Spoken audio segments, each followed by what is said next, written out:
Good afternoon, Vikinglanders. I'm off my sugar rush, and we're back with the Viking Voyage.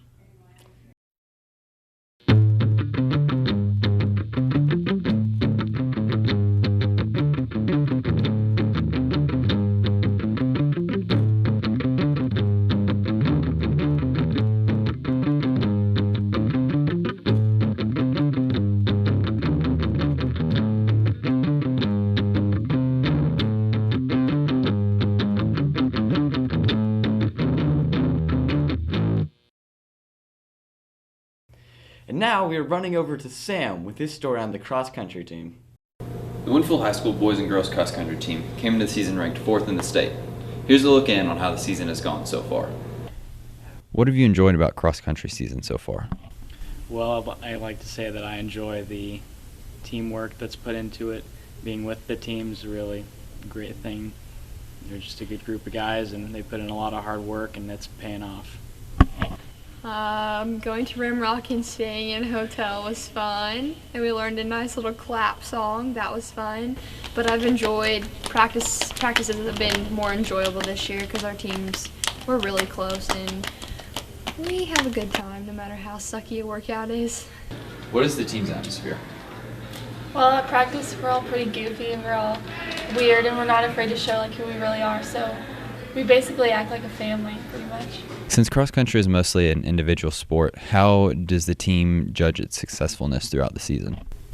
Well, there is somewhat scoring of a team, as well as, yes, it is individual, but it's individuals that obviously make up a team. The key to a good race is getting good points, and they score them as you come in, so the closer you are to the front of the race, the less points you get and the lowest score wins. So basically, our strategy, which we've been working on for a few years now, is running more in a pack so that we can get ahead of more runners. There's less runners in between us to break up our score, and that's kind of our deal. Depth. I mean, it's an individual team sport.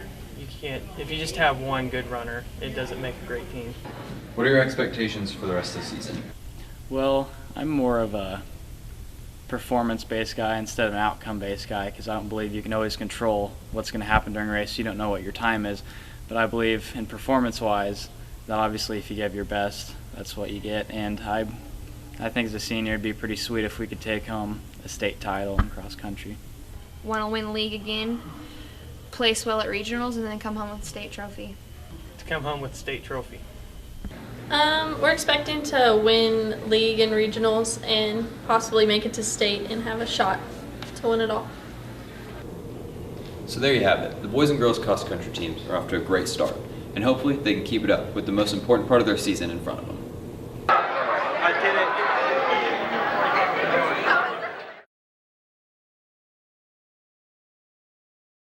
Now, wave the banner high. We're going to Morgan Drake's story on the flag team. The flag team has been a great addition to halftime shows at the home football games. Here's the flag team girls to tell us more. Why did you want to join flag team? I wanted to join flag team because it was the first time that the high school had ever done it, and I wanted to be a part of the new thing. Everybody wants to be flag team, I guess. Did you get to go to K-State with the flag team? Yes, that was interesting.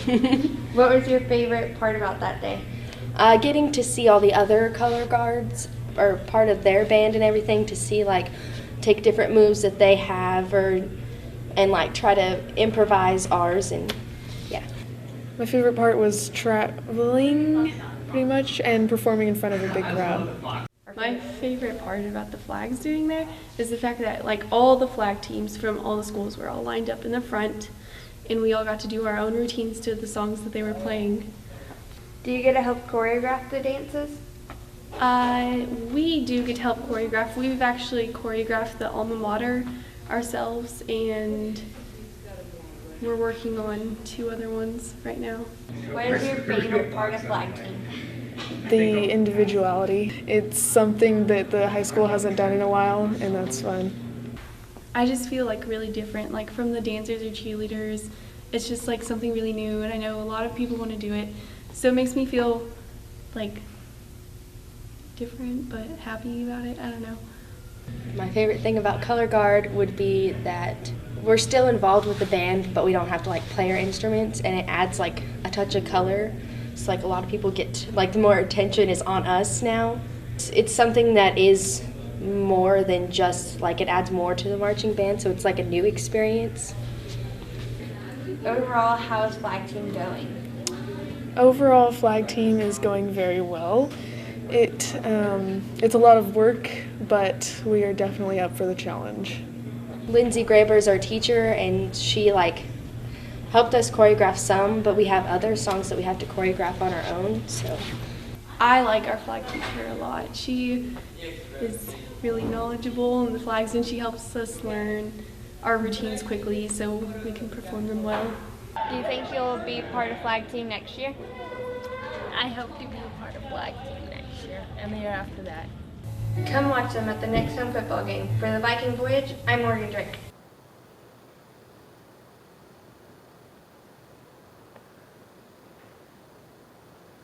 I loved Callie.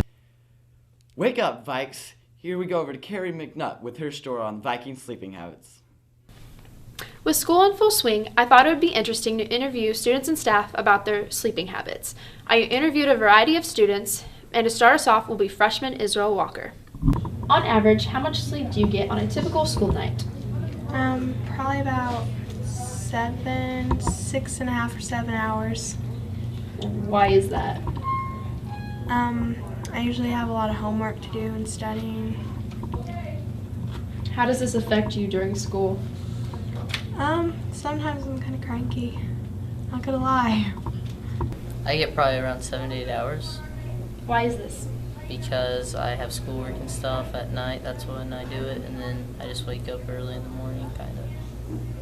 How does this affect you during school? I feel just fine, actually. Like, I'm not really ever tired or anything. Chaz is a member of the boys' cross-country team, so getting a good amount of sleep helps him have the energy he needs to run every day. I get about 7 hours of sleep a night. Why is this? Well, I have to stay up late and do all my homework, and then I wake up early for Viking Voices during the week. This is Emily's second year in Viking Voices. Students are required to be at school Monday, Wednesday, and Friday at 7 o'clock a.m. to rehearse.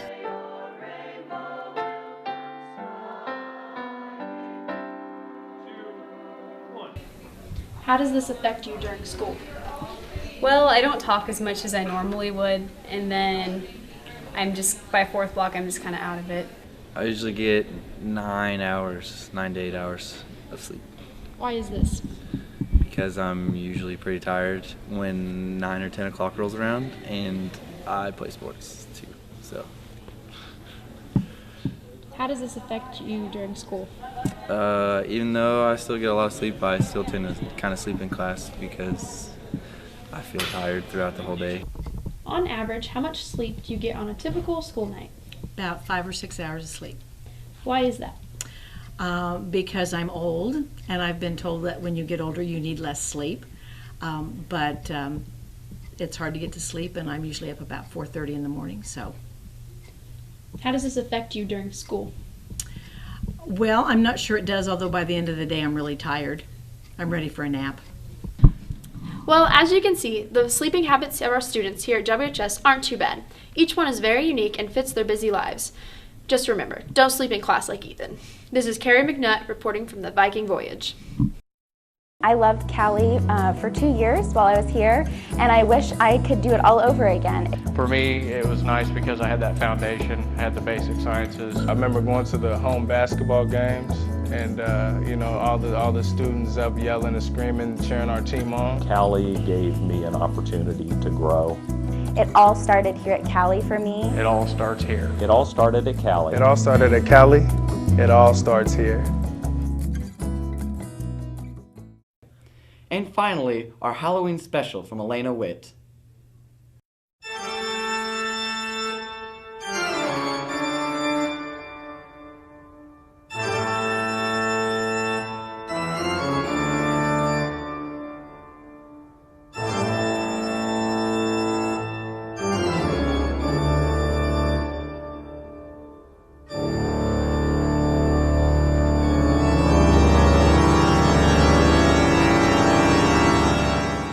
Halloween is one of the world's most popular holidays. However, if you were to go back in time, it's unlikely that you would recognize the exciting holiday we now celebrate on October 31st. Many aspects of our modern-day Halloween come from the Celts in the 10th century. In places like Ireland, Scotland, Wales, and the Isle of Man, harvest festivals like Samhain took place every autumn to organize the livestock and take inventory for the winter. Just like today, bonfires were a major part of Gaelic celebrations. On Samhain night, people would build 2 large bonfires and walk their families and cattle through them as a means of purification. This act was used to ensure a healthy future of the people and their livelihood. Even costumes are hundreds of years old. Because it was believed that on Samhain night the dead returned to the earth, people would disguise themselves so that the spirits would not know who they were. Likewise, a mask or makeup would prevent dead relatives or acquaintances from recognizing past enemies and deciding to take revenge on them. It wasn't until the 1930s that Halloween costumes were mass-produced. Before then, all costumes were made by hand each year, some very basic and others elaborately creative. Once costumes began to be made in factories and sold at stores, Halloween was on its way to becoming the commercialized holiday we know today.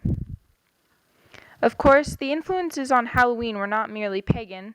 There are also strong Christian roots in the celebration. Even the name, Halloween, comes from the term All Hallows' Eve, as it comes a day before the Christian All Saints' Day and All Souls' Day. The reason we now consider trick-or-treating to be a part of Halloween is because of the tradition of sharing soul cakes for All Hallows' Eve. Soon other sweets became a tradition and children would go to their neighbors asking for a treat. If they were refused, they would perform a trick on the house, such as vandalism. Another important part of Halloween that evolved over time is the events done at home, such as watching movies, eating food, and playing games. A common game in modern times is bobbing for apples, though a few decades ago, there were many others. For instance, people would attempt scone biting, which meant trying to eat syrup-covered scones hanging from strings.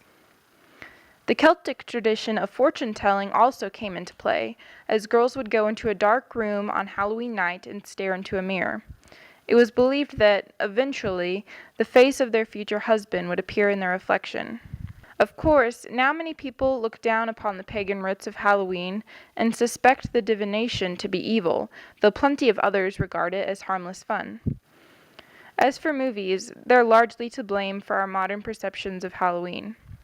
Classic films like Dracula and Frankenstein lent plenty to people's imaginations, making attractions like haunted houses a major success. No matter what your Halloween traditions are, they all have a long and fascinating history rooted in paganism and early Christianity.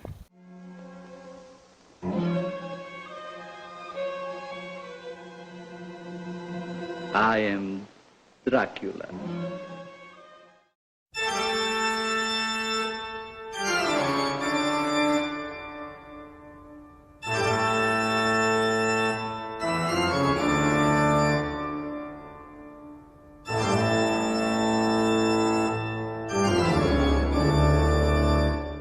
For the Viking Voyage, this is Elena Witt.